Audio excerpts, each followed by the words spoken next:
আপনি কখনো পলাশ ফুল দেখেছেন? কি সুন্দর দেখতে, লাল রক্তবর্ণ, উজ্জ্বল, কিন্তু এতে কোনো সুগন্ধ নেই।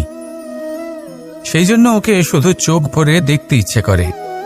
দেখবেন তাকে কিন্তু পুজোতে ব্যবহার করা হয় না, এই ফুল দিয়ে মালা বানানো হয় না। সেরকমই আমাদের জীবনে এমন অনেক ব্যক্তি রয়েছেন যাদেরকে সম্মান অর্জন করতে হয়।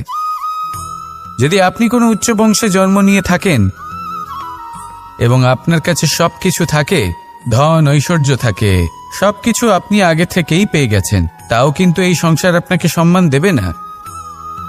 ততক্ষণ পর্যন্ত দেবে না যতক্ষণ না আপনি নিজের অন্তরে গুণ জাগ্রত করছেন, শ্রেষ্ঠ কর্ম করছেন, নিজের অন্তরে ইতিবাচক মনোভাবের এই সুবাস জাগ্রত করছেন। যদি এসব কিছু করেন তাহলে এই সংসার আপনাকে সম্মান দেবে।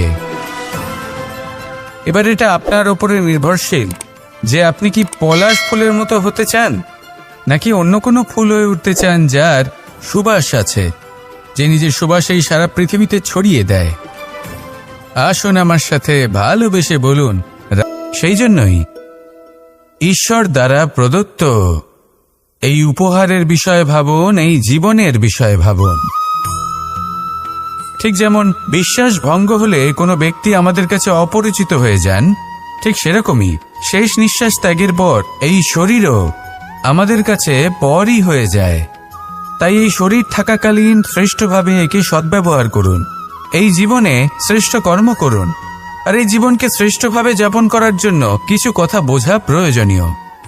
যদি আপনি কারোর প্রশংসা করেন তাহলে পূর্ণ হৃদয় দিয়ে করুন।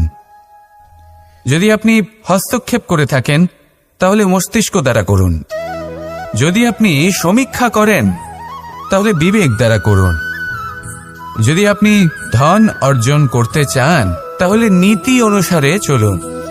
যদি জীবনযাপন করতে চান তাহলে রীতি মেনে করুন। আর যদি ঈশ্বরের ভজন করতে চান তাহলে ভক্তিভাব নিয়ে করুন। শুধু এই কথা মনে রাখবেন যে আপনার এই জীবন কিন্তু অনিশ্চিত কাল পর্যন্তই আছে। কতক্ষণ আছে সেটা কেউ জানে না। তাই কিছু মুহূর্ত যেটা যাপন করতে আমরা এখানে এসেছি, সেখানে ক্রোধ, অহংকার, ঈর্ষা, এইসব আবেগের কি গুরুত্ব বলুন তো? এগুলো ত্যাগ করুন। মানুষকে ক্ষমা করতে শিখুন। আস্তে আস্তে বিশ্বাস করতে শিখুন। এই সংসারে নিঃস্বার্থভাবে প্রেম করতে শিখুন আর সবার মধ্যে আনন্দ বিতরণ করুন। তাই এই সব গুণ যদি আপনি আত্মসাৎ করতে পারেন তাহলে আপনার জীবনে শুধু আনন্দ এবং আনন্দই বিরাজমান হবে। আসুন আমার সাথে ভালোবেসে বলুন, রাধা রাধা। জল, জল এই পৃথিবীতে বেঁচে থাকার জন্য আবশ্যক তো বটেই, কিন্তু এই জল আমাদের একটা অত্যন্ত গুরুত্বপূর্ণ শিক্ষা প্রদান করে। কখনো এই জলকে দেখেছেন? যে পরিস্থিতিতেই এই জল প্রবাহিত হোক না কেন, এর উপর যা কিছুই প্রভাব থাকুক না কেন, এর পথে যতই বাধা আসুক না কেন, তার মধ্যে থেকে ও নিজের পথ ঠিক বের করে নেয়, কিন্তু নিজের প্রবাহ থামতে দেয় না, ক্রমাগত অগ্রসর হতে থাকে।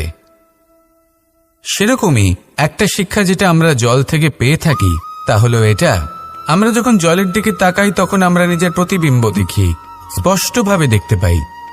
কিন্তু তখনই দেখতে পাই যখন এই জল শান্ত থাকে, স্থির থাকে। যদি এই জল অশান্ত হয়ে থাকে, স্থির না হয়, তাহলে আমরা এতে নিজের প্রতিবিম্ব দেখতে পাই না। এটাই আমাদের মনের সাথেও হয়ে থাকে। যখনই জীবনে কোনো সংকট আসে, যদি আমরা শান্ত মনে, স্থির মনে সিদ্ধান্ত নিই, তাহলে সেটা এমন একটা শীতল সিদ্ধান্ত হবে যেটা আমাদের ভবিষ্যৎকে একটা শ্রেষ্ঠ স্থানে নিয়ে যাবে। যদি এই মন অশান্ত হয়, বিচলিত হয়, পীড়িত হয়, দুঃখিত হয়ে থাকে, রুষ্ট হয়ে থাকে, তাহলে অনেক সময় আমরা এমন সিদ্ধান্ত নিই যেটা আমাদের জন্য অনুচিত প্রমাণিত হয়। যখন আপনি ক্রুদ্ধ ছিলেন বা দুঃখের বশে ছিলেন, তখন অনেক সময় হয়তো এমন সিদ্ধান্ত নিয়েছেন যেটার জন্য ভবিষ্যতে আপনি অনুশোচনা করেছেন। এবার দেখুন, এই আবেগগুলো থেকে আমরা পালাতে পারবো না। কিন্তু এই আবেগগুলো আপনার উপর কতটা প্রভাব ফেলবে সেটা আমরা অবশ্যই ঠিক করতে পারি। এই মনকে আমরা নিয়ন্ত্রণ করতে পারি। এটাই করুন, চিন্তা করুন, এই মনকে শান্ত রাখুন, স্থির হতে চেষ্টা করুন, আর তারপরে সিদ্ধান্ত নিন। আসুন আমার সাথে ভালোবেসে বলুন, রাধা রাধা। আপনি কি কখনো নৌকা যাত্রা করেছেন? করে না থাকলেও নিশ্চয়ই দেখেছেন যে এই জল যা নিজের অন্তরে সব কিছু সমাহিত করে নিতে পারে, এই নৌকা সেই জলের ওপরেই ভেসে থাকে। নদীর স্রোত কাটিয়ে সে সামনে অগ্রসর হয়। কিন্তু যদি এই নৌকায় কোনো ছিদ্র হয় তাহলে কিন্তু সেই নৌকা ডুবে যাবে। আর এতে কোনো তফাৎ হবে না যে সেই ছিদ্র ছোট নাকি বড়, নৌকা ডুবে যাবে। এই ছিদ্র হলো আমাদের জীবনে আমাদের অপগুণ, আমাদের দোষ, আমাদের বিকার। কখনো এটা ভাববেন না যে এই দোষ খুবই ছোট, হইতে কিছুই যাবে আসবে না। না, সেই ছোট দোষ, সেই ছোট বিকার যদি সেটাকে শুধরে না নেন তাহলে সেটা আপনাকে আপনার পতনের দিকে নিয়ে যাবে।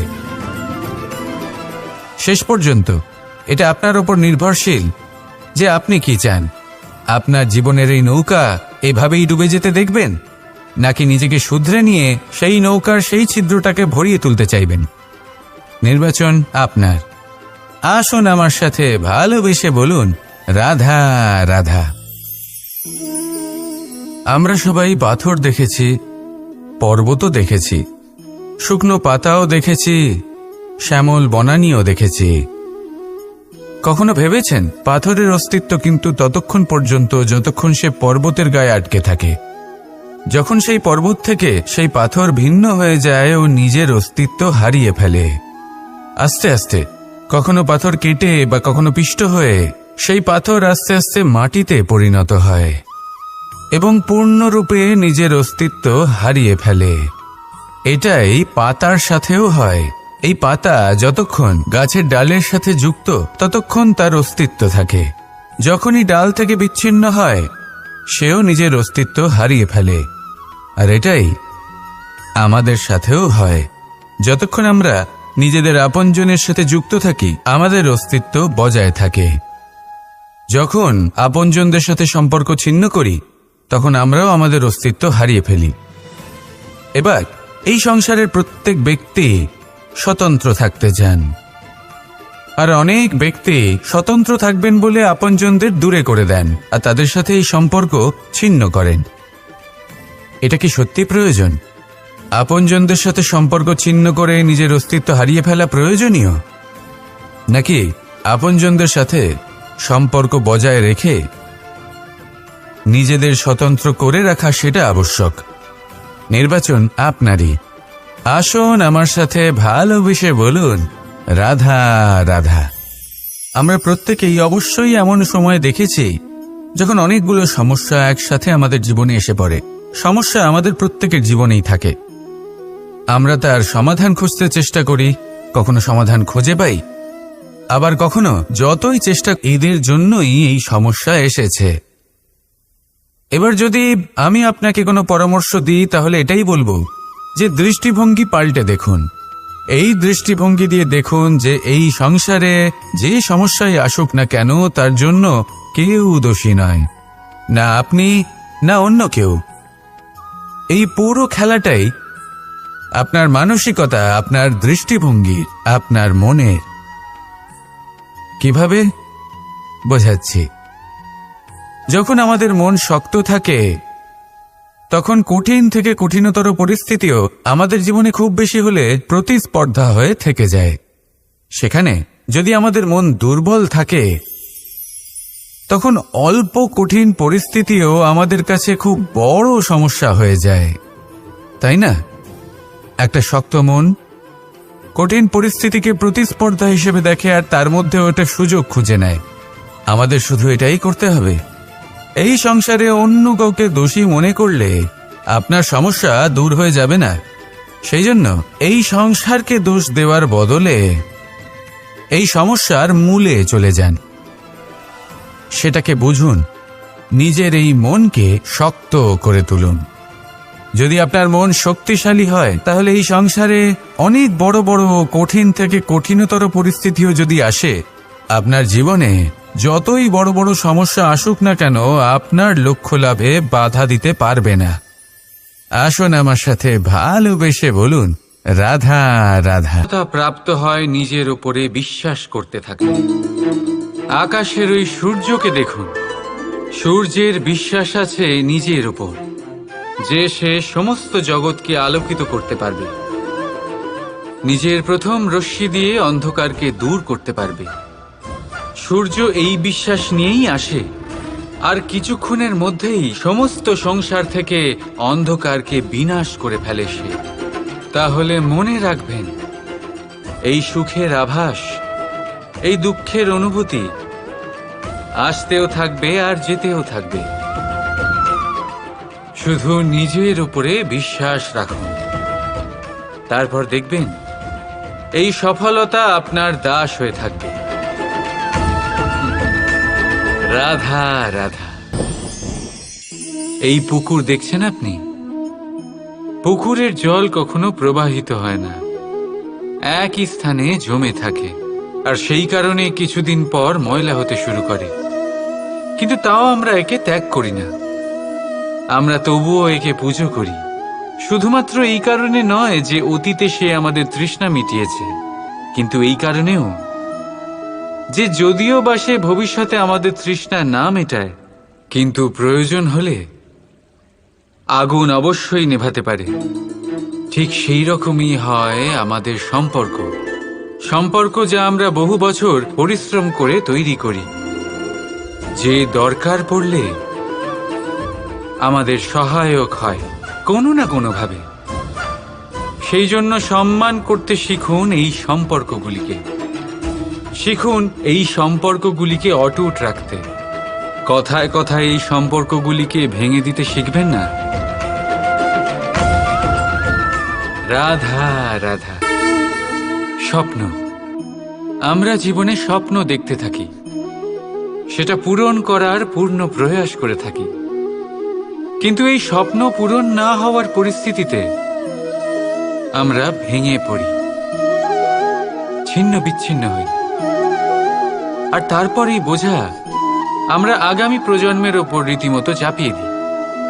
আমরা এটাই মনে করি যে আমরা যেটা হতে পারিনি সেটা আমাদের সন্তান অবশ্যই হবে, আমরা যা কখনো পাইনি আমাদের সন্তান অবশ্যই তা পাবে। এটা যে অনুচিত সেটা আমরা ভাবি না, কিন্তু এটা ভুল, আর এই ভুল আমরা সকলেই করে থাকি। সন্তান প্রকৃতি আর পরমাত্মার আশীর্বাদ, ওদের ভেতরে তাদের নিজের একটা অস্তিত্ব লুকিয়ে থাকে, সেটা মন দিয়ে দেখুন তো। আপনি শুধু ওই সন্তানকে জন্ম দিয়েছেন, কিন্তু ওর জীবন আপনার নয়। তাই নিজের সন্তানের সাথে থাকুন, সময় কাটান, ওদেরকে ভালোবাসুন, সবসময় প্রেরণা দিন, কিন্তু প্রেরণা দিন ওর নিজের অস্তিত্বকে বাড়ানোর জন্য, ওর নিজের স্বপ্ন পূরণ করার জন্য, আপনার স্বপ্ন পূরণ করার জন্য নয়। ওদের অস্তিত্বকে পূর্ণাঙ্গে বৃদ্ধি পেতে দিন। রাধা রাধা। চলতে থাকা পরে, কিন্তু ব্যবহারযোগ্য মাটির রূপ নিয়ে। এই ধরিত্রীর বুকে কোনো এক বীজ যখন ভেঙে পড়ে, তখন ধরিত্রীর উপর এক বিশাল আকারের বৃক্ষ নির্মাণ করে। যদি জীবনে কিছু ভেঙে পড়ে তাহলে নিরাশ হয়ে পড়বেন না, নিজের সাহস হারাবেন না, ধনাত্মক দৃষ্টিভঙ্গি দিয়ে দেখতে চেষ্টা করুন। মনে করুন নিয়তি নিশ্চয়ই আপনার জন্য আরো ভালো কিছু ভেবে রেখেছে, যা ভবিষ্যতে আপনার প্রতীক্ষা করছে। ধনাত্মক চিন্তা ভাবনা করতে থাকুন, তারপর দেখবেন শ্রেষ্ঠ রচনা নিজেই তৈরি হবে। রাধা রাধা। এই মুদ্রা, এবারে ভাবুন এটাই আমাদের জীবন, জীবনের সুখ আর দুঃখ। এই মুদ্রার এই জীবনের দুটি দিক, কিন্তু যখনই আমরা ঈশ্বরের কাছে প্রার্থনা করি তখনই আমরা সুখ চাই, আর সেই সুখ আসেও। আর যখনই সেই সুখ জেগে ওঠে অহংকার, আর সেটাই হয় তার পতনের কারণ। এবার এতে কি করা যেতে পারে? কি চাওয়া যেতে পারে ঈশ্বরের কাছে? এই প্রশ্ন অবশ্যই মনে আসে। ঈশ্বরের কাছে চান সুখ, শুধুমাত্র ততটাই যাতে অহংকার না আসে, আর দুঃখ ততটাই যাতে শ্রদ্ধা না চলে যায়। রাধা রাধা।